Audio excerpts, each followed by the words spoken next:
నాకు జగన్ మీద వ్యక్తిగతంగా నాకు అసలు కోపం లేదు. నిజంగా ఒక బలమైన ఆధిక్యతతోటి ముఖ్యమంత్రి అయ్యి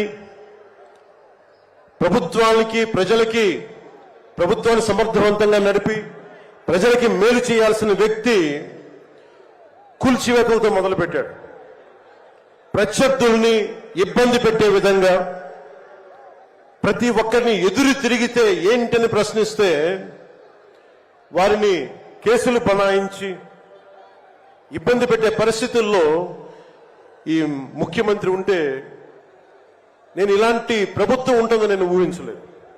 ఆయన స్వయంగా ప్రమాణ స్వీకారానికి నన్ను ఆహ్వానించినప్పుడు వారికి ఒకటే తెలియజేశాను, మీరు చాలా సమర్థవంతంగా పరిపాలించండి, ప్రజలకి మేలైన ప్రభుత్వం ఇవ్వండి, మేము ఒక పార్టీగా ప్రజల పక్షాన్ని వహించి సద్విమర్శే చేస్తాం అని అంటే చెప్పి ఆయనకి నా శుభాకాంక్షలు తెలియజేశాను.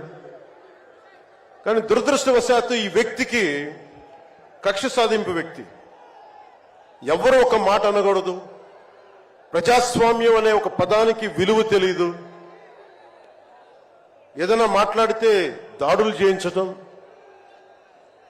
చాలా నీచంగా తిట్టించడం, ఇన్ని దశాబ్దాల ఆంధ్రప్రదేశ్ రాజకీయ చరిత్రలో ఏ ఒక్క నాయకులు కూడా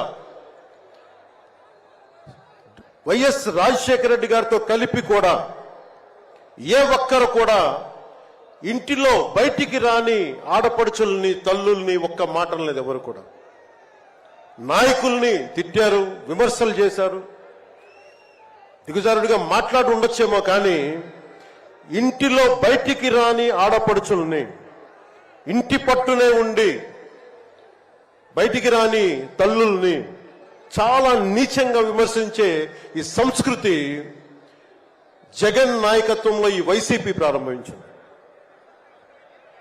ఎంతమంది కన్నీళ్లు పెట్టుకున్నారు.